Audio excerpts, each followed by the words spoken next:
जय हिंद साथियों, मैं प्रिंस स्वागत करता हूं आपका आपके अपने चैनल नयन आईएएस पर। और नयन आईएएस में दोस्तों आप समझ ही रहे हैं कि आप देख रहे हैं लगातार वीडियोस को। हम लोग जो है आपकी तैयारी को धार देने के लिए लगातार लगे हुए हैं। तो दोस्तों, मॉडर्न हिस्ट्री इस क्लास में हम फिर वही करने वाले हैं, एकदम नए तरीके से, संक्षिप्त तरीके से और टू द पॉइंट जो है हम उन टॉपिक को कवर कर रहे हैं जो टॉपिक परीक्षा की दृष्टि से महत्वपूर्ण है। और इसके अलावा कुछ नहीं, सिर्फ वही चीज़ें हम आपको पढ़ा रहे हैं, नोट करा रहे हैं, समझा रहे हैं जो आपको परीक्षा में सीधे पूछी जाती हैं।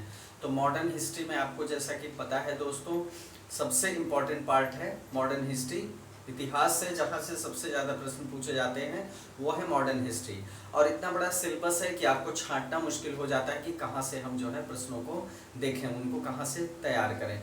तो मैं आपको जो है इस क्लास में दोस्तों वही प्रयास कर रहा हूँ कि जो सिलेक्टेड टॉपिक्स हैं और उनसे पिछले सालों में बहुत ज़्यादा प्रश्न पूछे गए हैं उनको छांट के और उनसे संबंधित जितने भी फैक्ट्स हैं, चाहे वो कब हुए हों, चाहे उनके बारे में किसी जो है विद्वान का स्टेटमेंट्स हो या प्रोमिनेंट पर्सन का स्टेटमेंट हो या उनसे जुड़ी कोई भी बात हो, कारण हो, तथ्य हो, वो सारी चीज़ें एक साथ जो है हम आपको देने का प्रयास कर रहे हैं।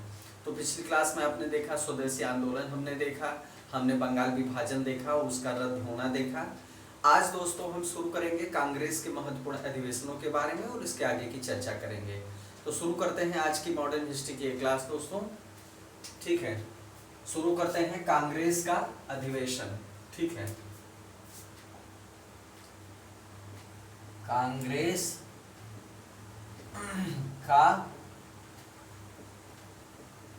अधिवेशन। कुछ अधिवेशनों को हम पिछली क्लासेस में कवर कर चुके हैं। आपको बताया था मैंने, हरिपुरा अधिवेशन, बेलगाम का अधिवेशन जहां गांधी जी ने जो है अध्यक्षता की थी। तो ये कांग्रेस का अधिवेशन आपको देखना है, बनारस में हुआ। बनारस में होता है। ठीक है, 1905 की बात है ये। कहाँ की बात है, कब की बात है? 1905 की बात है, बनारस में होता है। अध्यक्ष कौन होते हैं दोस्तों? जैसा कि मैंने बताया कांग्रेस के अधिवेशन के बारे में, जो महत्वपूर्ण अधिवेशन है, दो तीन बातें क्लियर कर लीजिए। एक तो अधिवेशन कब हुआ, दूसरी बात कहाँ हुआ, और तीसरी बात इसकी अध्यक्षता किसने की, और चौथी बात इस अधिवेशन में प्रमुख बात क्या हुई, क्या निर्णय हुआ, कौन सा प्रस्ताव पारित हुआ, ये चीजें हमको देखनी। 3-4 पॉइंट्स पे आपको हर अधिवेशन को देखना है। तो बनारस में 1905 में हुआ अधिवेशन। इसमें दोस्तों अध्यक्ष कौन थे? गोपाल कृष्ण गोखले। कौन थे अध्यक्ष दोस्तों? गोपाल कृष्ण गोखले। क्लियर हुआ? तो गोपाल कृष्ण गोखले इसके अध्यक्ष थे। चर्चा क्या हुई इस पे चर्चा क्या हुई दोस्तों? तो सेल्फ रूल प्रस्ताव पर। सेल्फ रूल, सेल्फ रूल को क्या कहेंगे? स्वराज कहेंगे। ठीक है, सेल्फ रूल का मतलब स्वराज। इस पर क्या हुई? प्रस्ताव पर चर्चा हुई। ठीक है, चलिए अब देखेंगे कलकत्ता का 1906 अधिवेशन। कलकत्ता का अधिवेशन 1906 में जो हुआ उसको देखेंगे। इसके अध्यक्ष कौन थे? दादा भाई Naoroji. Dadabhai Naoroji, grand old man of India. Clear हुआ? चलिए, इसके अध्यक्ष थे दादा भाई नौरोजी। और इसमें पारित क्या हुआ, कौन सा प्रस्ताव जो है दोस्तों इसमें पारित हुआ?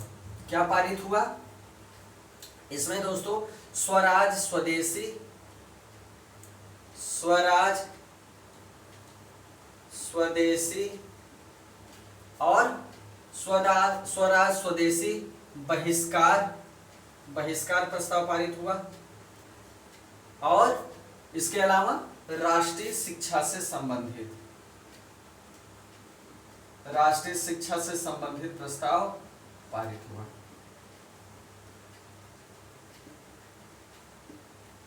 क्लियर हुआ? 1906 के कलकत्ता अधिवेशन में क्या हुआ दोस्तों, जिसकी अध्यक्षता दादा भाई नौरोजी ने की थी? स्वराज, स्वदेशी, बहिष्कार और राष्ट्रीय शिक्षा से संबंधित प्रस्ताव पारित हुआ। ये बहुत ही महत्वपूर्ण अधिवेशन है दोस्तों, बहुत ही महत्वपूर्ण अधिवेशन है, ठीक है, इसीलिए हम इनकी चर्चा कर रहे हैं। आगे बढ़ते हैं, इसके आगे चलते हैं दोस्तों अगले अधिवेशन की तरफ, जो सबसे ज्यादा महत्वपूर्ण में से एक है। यह है दोस्तों सूरत अधिवेशन। सूरत अधिवेशन 1907। सूरत अधिवेशन 1907 जरूर याद रखिएगा, बहुत ही इंपॉर्टेंट अधिवेशन है, ठीक है। इसमें क्या होता है, सबसे पहले इसकी अध्यक्षता कौन करता है? अध्यक्षता करते हैं दोस्तों रास बिहारी बोस। रास बिहारी बोस इसकी अध्यक्षता करते हैं। और इसमें क्या होता है, कौन सा प्रस्ताव पारित होता है या कौन सी सकारात्मक बात होती है? तो क्या कुछ ऐसा होता है या कुछ भी नहीं होता है? इसमें दोस्तों लड़ाई हो जाती है, ठीक है। इसमें हो जाती है सिर फुटौल जिसको कहते हैं, ठीक है। किसके बीच? उदारवादियों और अतिवादियों के बीच। उदारवादियों और अतिवादियों के बीच क्या होता है? सिर फुटौल हो जाती है, लड़ाई हो जाती है, असहमति हो जाती है, ठीक है। एक तरह से विवाद हो जाता है, कह लीजिए। हिंसा नहीं हुई थी, मारपीट नहीं हुई थी, इनके बीच क्या होता है? विवाद हो जाता है, ठीक है। के बीच विवाद, किस चीज को लेके हुआ था विवाद दोस्तों? अध्यक्ष पद को लेके विवाद हुआ था कि कौन अध्यक्ष बनेगा। अध्यक्ष पद को लेकर विवाद इनके बीच किस मुद्दे को लेके हुआ था? अध्यक्ष पद को लेके, ठीक है। चलिए दोस्तों आगे बढ़ते हैं। अब इसमें अंत में क्या इसका परिणाम हुआ, वो सबसे महत्वपूर्ण था। परिणाम महत्वपूर्ण था। परिणाम में क्या हुआ दोस्तों? कांग्रेस का विभाजन हो गया। कांग्रेस का क्या हुआ? विभाजन हो गया।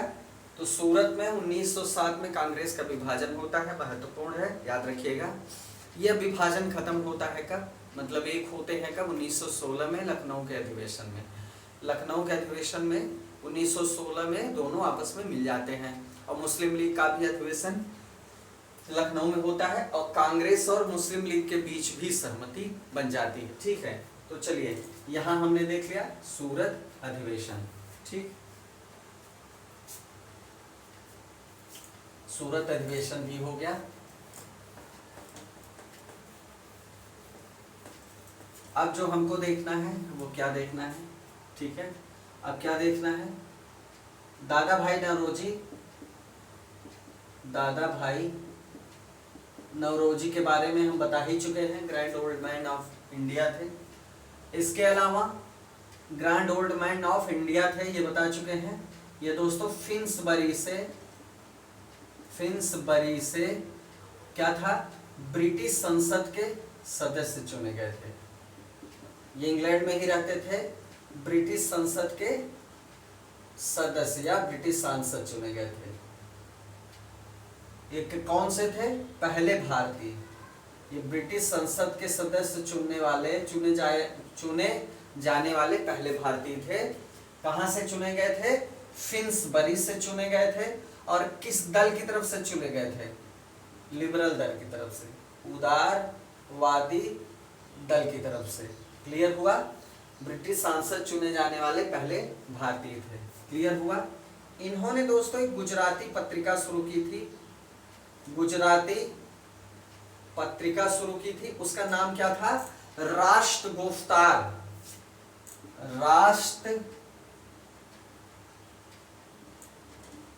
गोफ्तार उस पत्रिका का नाम था, गुजराती भाषा का, जिसको इन्होंने शुरू किया था। क्लियर हुआ? चलिए आगे बढ़ते हैं दोस्तों, आगे बढ़ते हैं और अब बात करेंगे कुछ मुस्लिम लीग के बारे में, ठीक है। मुस्लिम लीग के बारे में बात करेंगे।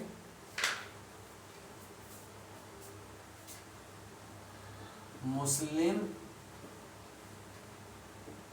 लीग, मुस्लिम लीग के बारे में बात करेंगे। तो दिसंबर 1906, दिसंबर 1906 में ढाका के नवाब, ढाका के नवाब होते हैं दोस्तों सलीमुल्ला खान, सलीमुल्ला खान। सलीमुल्ला खान की जो है इन्हीं के द्वारा, मतलब यही ढाका के नवाब जो सलीमुल्ला खान होते हैं, इन्हीं के द्वारा इसकी स्थापना की जाती है। ठीक है, ये संस्थापक हैं, ये क्या है, संस्थापक है। ठीक है, कहाँ की जाती है, लखनऊ में। मुख्यालय क्या, लखनऊ, मुख्यालय लखनऊ। प्रथम अध्यक्ष कौन होते हैं दोस्तों मुस्लिम लीग के, प्रथम अध्यक्ष कौन होते हैं, आगा खां। कौन, आगा खां। ठीक, आगा खां इसके प्रथम अध्यक्ष होते हैं। इस मुस्लिम लीग को बनाने का दोस्तों उद्देश्य क्या था, क्या था उद्देश्य?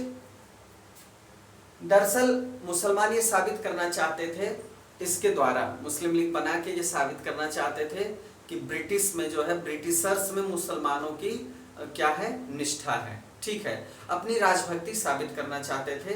इनका उद्देश्य केवल अपने वर्ग को बढ़ाना था, उसके लिए सुविधाएं जुटाना था, सबसे प्रमुख उद्देश्य इनका यही था। ठीक है, अन्य संप्रदायों के प्रति कटुता की भावना को बढ़ने से रोकना भी था, मुसलमानों के अधिकारों की रक्षा करना और ब्रिटिश राजभक्ति को दिखाना मेन इनका मकसद था। मुस्लिम लीग का ये मेन मकसद था। ठीक है, 1907 में इसका अधिवेशन होता है दोस्तों, कहाँ, कराची में। कहाँ होता है, कराची में। 1908 में इसका अधिवेशन होता है अमृतसर में, ये बहुत इंपॉर्टेंट है। अमृतसर में इसका अधिवेशन होता है 1908 में, और 1908 में ये मुसलमानों के लिए पृथक निर्वाचन की मांग करते हैं। मुसलमानों के लिए पृथक निर्वाचक मंडल की मांग। क्लियर हुआ? क्या करते हैं, पृथक निर्वाचक मंडल की मांग करते हैं। आपने सुना होगा दोस्तों मिंटो मार्लो सुधार, मिंटो मार्लो सुधार भी सुना होगा। आपने देखा होगा मिंटो मार्लो में ही सांप्रदायिक प्रतिनिधित्व प्रणाली आई, मुसलमानों के लिए पृथक निर्वाचन। आप बैकग्राउंड देखिए क्या है। 1908 में अमृतसर में मुस्लिम लीग की सभा होती है और वहां पर ये मांग उठाई जाती है कि मुसलमानों के लिए पृथक निर्वाचक मंडल बनेगा। जाहिर सी बात है अंग्रेज इसको देने के लिए तैयार होंगे, क्योंकि इससे क्या होगा, फूट डालो और राज करो की नीति को सहायता मिलेगी। और वो तो बिल्कुल चाहेंगे कि सब लोग एक न हो पाए। वो चाहते थे कि कांग्रेस, मुस्लिम लीग और ये संगठन आपस में बटे रहें ताकि हम इन पे शासन कर सकें। बैकग्राउंड आप देखिए, 1908 में ये मांग कर चुके हैं। 1909 में फिर क्या आता है, आइए देखते हैं कि 1909 में फिर क्या होता है।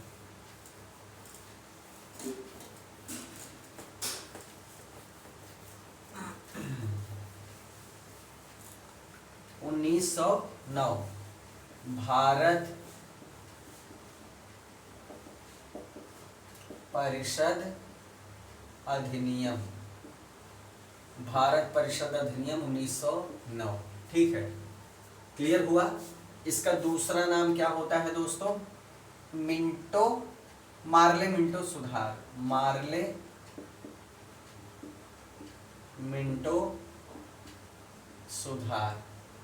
अब इसमें देखिए मार्ले क्या था दोस्तों, मार्ले क्या था, ये था भारत सचिव। भारत सचिव का एक पद होता था दोस्तों, जो ब्रिटेन के कैबिनेट मंत्री के बराबर होता था। ब्रिटेन की जो कैबिनेट थी उसी का एक सदस्य होता था भारत सचिव। तो एक तो ये थे मार्ले, जो ब्रिटेन की में जो है भारत के सचिव थे। मिंटो क्या था, ये था वायसराय। क्या था दोस्तों, वायसराय। अब मिंटो क्या था? वायसराय था। क्लियर हुआ? तो मार्ले मिंटो सुधार को हम भारत परिषद अधिनियम को ही मार्ले मिंटो सुधार कहते हैं, 1909 में आया। इसी के आधार पे दोस्तों क्या किया गया? इसी के आधार पे सांप्रदायिक प्रतिनिधित्व प्रणाली, सांप्रदायिक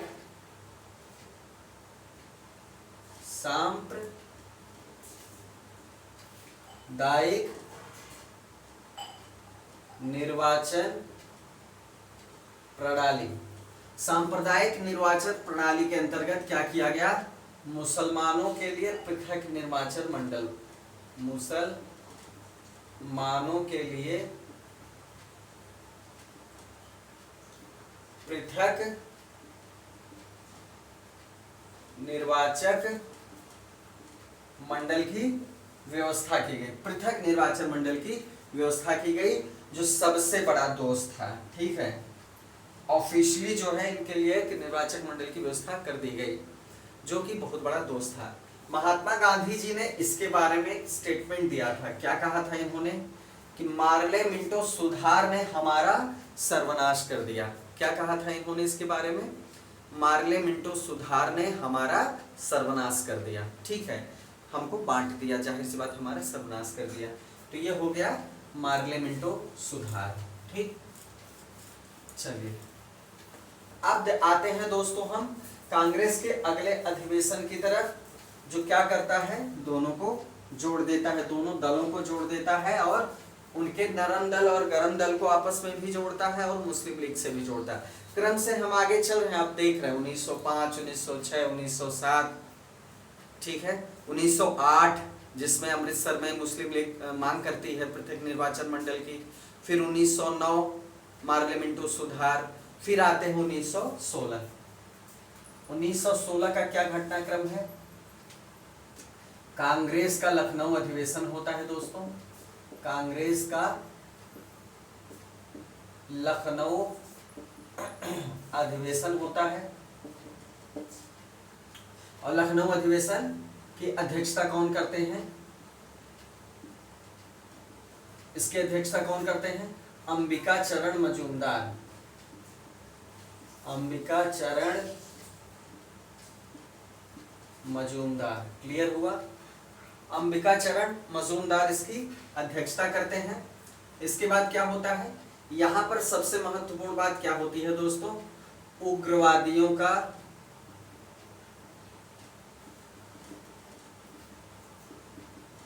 कांग्रेस में पुनः प्रवेश। उग्रवादियों में कौन था, उदारवादियों में कौन था, हमने इसको भी डिटेल में बताया है। ठीक है, लाल बाल पाल थे किसमें? उग्रवादियों में। तो दरअसल क्विट कौन किया था? उग्रवादी ही या तिवारी ही किए थे। तो इनका पुनः कांग्रेस में प्रवेश होता है दोस्तों।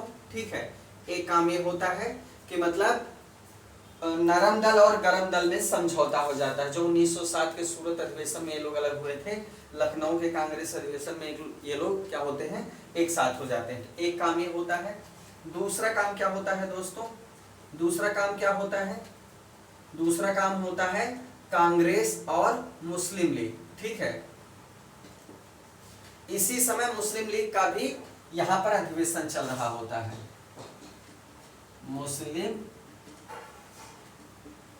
मुस्लिम लीग का भी 1916 में लखनऊ में अधिवेशन चल रहा होता है। तो यहाँ क्या होता है? दूसरा काम, कांग्रेस और मुस्लिम लीग में समझौता। क्लियर हुआ? कांग्रेस और मुस्लिम लीग के बीच क्या होता है? समझौता होता है, जिसको कांग्रेस मुस्लिम लीग योजना कहा जाता है। ठीक है, कांग्रेस और लीग योजना कहा जाता है इस समझौते को, कांग्रेस लीग योजना। ओके, कांग्रेस लीग योजना कहलाता है ये। अब ये हो गया। ठीक है, अब इसमें किसकी किसकी भूमिका थी आप ये देखिए। इसमें भूमिका किसकी थी?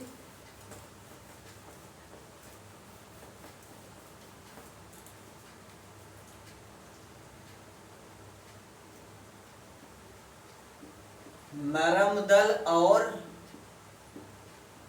गरम दल में समझौता। नरम दल और गरम दल में समझौता कराने में किसकी भूमिका थी? एनी बेसेंट और तिलक की। बाल गंगाधर तिलक और एनी बेसेंट इसमें महत्वपूर्ण भूमिका निभाते हैं। इसी तरह कांग्रेस और लीग के बीच जो सुलह होती है, कांग्रेस और लीग के बीच जो सुलह होती है, उसके लिए कौन जो है सब मुख्य भूमिका निभाता है? मोहम्मद अली जिन्ना और पंडित जवाहरलाल नेहरू। नहीं, जवाहरलाल नेहरू नहीं, तिलक, सॉरी, जिन्ना भूमिका निभाते हैं और बाल गंगाधर तिलक, गंगाधर तिलक। मतलब तिलक मुस्लिम लीग और कांग्रेस के बीच भी समझौता करवाते हैं और नरम दल गरम दल के बीच समझौता करवाते हैं और जिन्ना होते हैं कांग्रेस और लीग के बीच समझौता करवाने में। क्लियर हुआ? चलिए दोस्तों आगे बढ़ते हैं।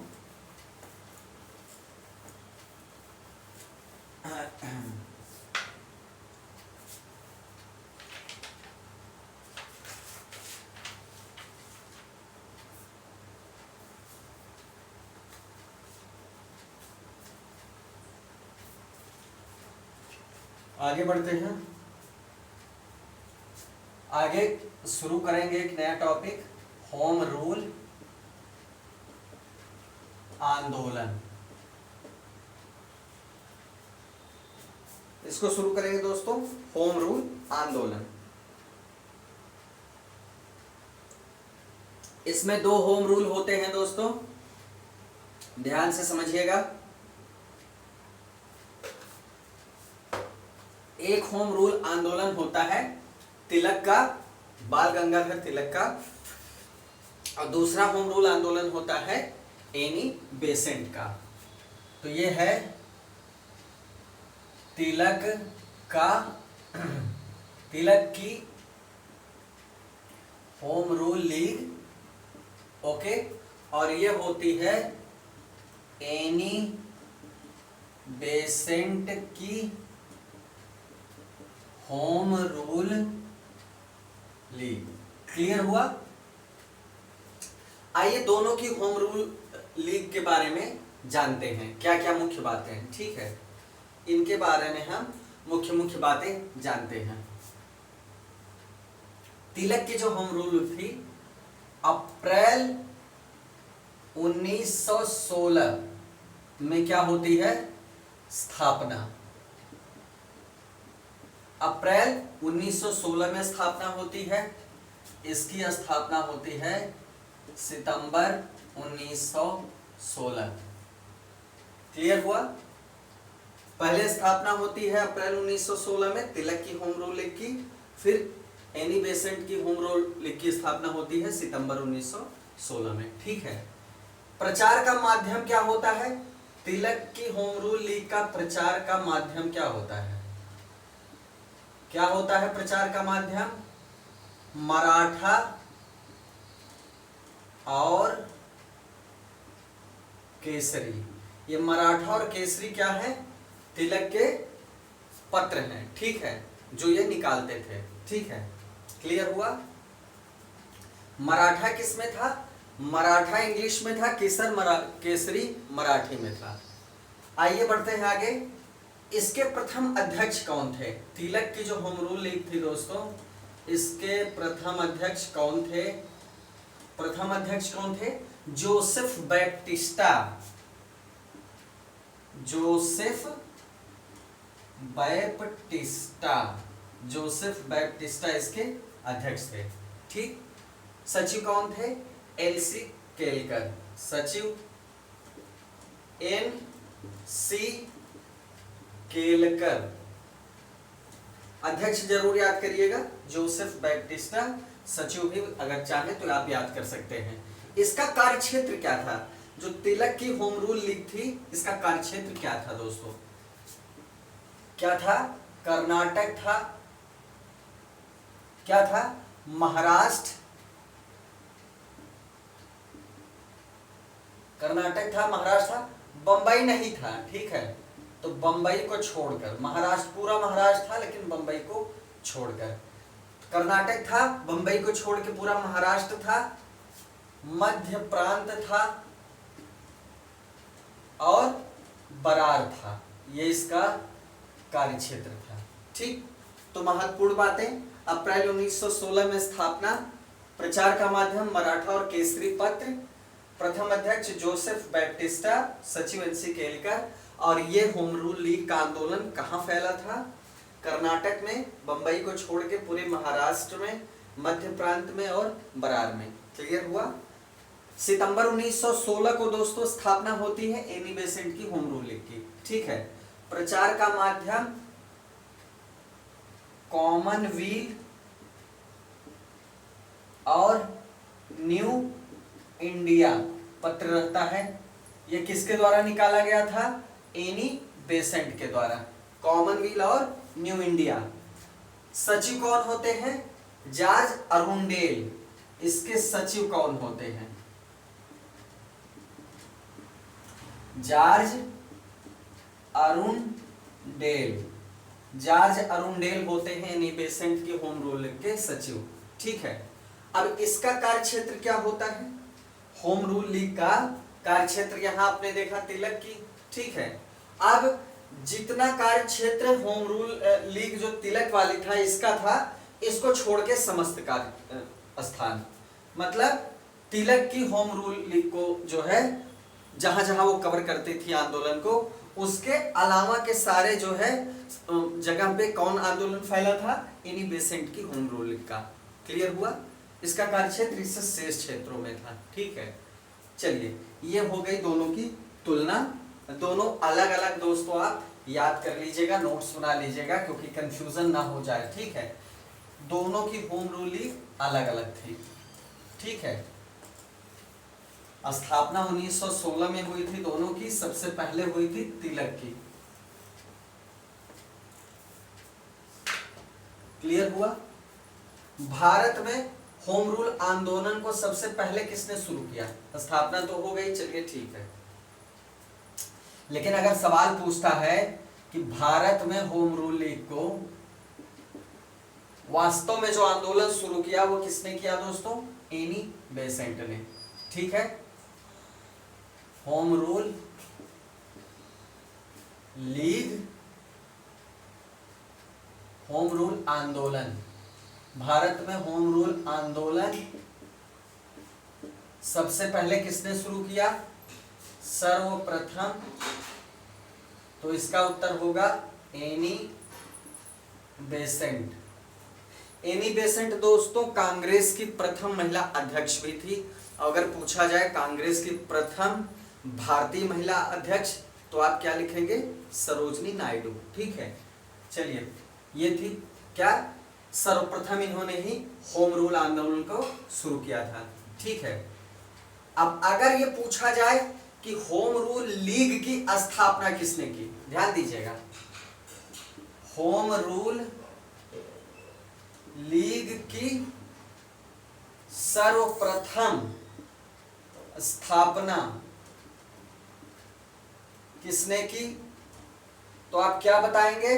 बाल गंगाधर तिलक।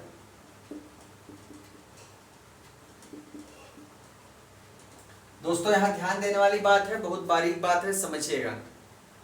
अप्रैल 1916 में स्थापित करते हैं होम रूल लीग को बाल गंगाधर तिलक, और सितंबर के महीने में, सन 1916 ही रहेगा, सितंबर के महीने में स्थापित करती हैं एनी बेसेंट। इसका मतलब यह हुआ कि सबसे पहले होम रूल लीग की स्थापना किसने की? बाल गंगाधर तिलक ने, और सितंबर महीने में किसने की? एनी बेसेंट ने।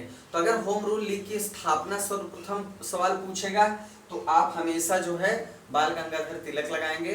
और अगर पूछा जाए कि होम रूल आंदोलन किसने सर्वप्रथम शुरू किया भारत में, तो क्या लिखेंगे, श्रीमती एनी बेसेंट। क्लियर हुआ। लीग जो है सबसे पहले स्थापित की बाल गंगाधर तिलक ने, लेकिन आंदोलन सबसे पहले किसने चलाया, एनी बेसेंट ने। क्लियर हुआ, कोई भी कंफ्यूजन नहीं होना चाहिए। इसकी व्याख्या, होम रूल आंदोलन की व्याख्या सर्वप्रथम 2 जनवरी को, 2 जनवरी 1914, अब सोचिए 2 साल पहले, 2 जनवरी 1914 को कॉमनवेल्थ जो इनका पत्र था, कॉमनवेल्थ किसका, सरोजनी एनी बेसेंट का, तो एनी बेसेंट ने अपने पत्र कॉमनवेल्थ में इस आंदोलन की व्याख्या की थी, होम रूल आंदोलन की। 16 में तो स्थापना की। ठीक है, चलिए आगे बढ़ते हैं। इसी आंदोलन से संबंधित कुछ और फैक्ट्स देख लेते हैं। प्रथम विश्व युद्ध, जब फर्स्ट वर्ल्ड वार हुआ, प्रथम विश्व युद्ध, प्रथम विश्व युद्ध के दौरान दोस्तों ये होम रूल आंदोलन बहुत ही प्रसिद्ध रहा। इसकी प्रसिद्धि बहुत जो है लोकप्रियता की स्थिति में पहुंच गई थी। किस समय, प्रथम विश्व युद्ध में, फर्स्ट वर्ल्ड वार में। ठीक है, एनी बेसेंट किसकी प्रस्तावक थी दोस्तों, एनी बेसेंट किसकी प्रस्तावक थी, फेबियन आंदोलन, फेबियन आंदोलन की प्रस्तावक कौन थी, एनी बेसेंट थी। चलिए ये कभी आगे होम रूल लीग में हमने क्या और देखा, अप्रैल 1920 की बात है। अप्रैल 1920 में क्या हुआ दोस्तों, होम रूल लीग को ही देख लेते हैं, अभी कुछ और महत्वपूर्ण बातें। यहां पर क्या होता है, अप्रैल 1920 में Akhil Bharatiya home rule league, Akhil Bharatiya home rule league ने क्या किया, महात्मा गांधी को अध्यक्ष निर्वाचित किया।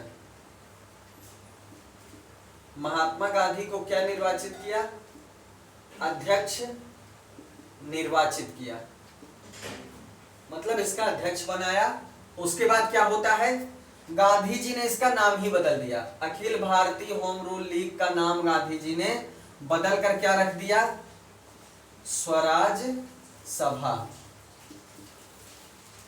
क्या रख दिया, स्वराज सभा, स्वराज सभा। Akhil Bharatiya home rule league का नाम महात्मा गांधी ने क्या बदल के रख दिया, स्वराज सभा। क्लियर हुआ। तो ये कुल मिला के बात हो गई होम रूल आंदोलन के बारे में। महत्वपूर्ण है, इसका नोट्स अलग अलग से बना लीजिएगा। ब्रीफली जो है नोट्स बनाएंगे दोस्तों तो आपको क्लैरिटी रहेगी। जैसे कभी आपने देखा कि तिलक का होम रूल आंदोलन, होम रूल लीग की स्थापना अलग थी, समय अलग था, एनी बेसेंट का समय अलग था, केवल महीने का अंतर था, अप्रैल में और सितंबर में। आंदोलन की बात हो तो जो है एनी बेसेंट को श्रेय जाता है सर्वप्रथम होने का, और लीग की स्थापना का हो तो तिलक को जाता है। और इसका नाम चेंज हुआ 1920 में स्वराज सभा के नाम से। कार्यक्षेत्र आपने देखा अलग अलग था। तो इस तरह जो है सारी महत्वपूर्ण बातें हमने की होम रूल लीग के बारे में। तो इसी के साथ आज की क्लास खत्म होती है दोस्तों। अगले क्लास में मिलेंगे बहुत ही महत्वपूर्ण टॉपिक के साथ, और वो है महात्मा गांधी। महात्मा गांधी के बारे में हम देखेंगे किस तरह स्वतंत्रता आंदोलन में उनका योगदान रहा, महत्वपूर्ण बातें देखेंगे और उसके आगे की बातें करेंगे। तो मिलते हैं दोस्तों नेक्स्ट वीडियो में, तब तक के लिए जय हिंद।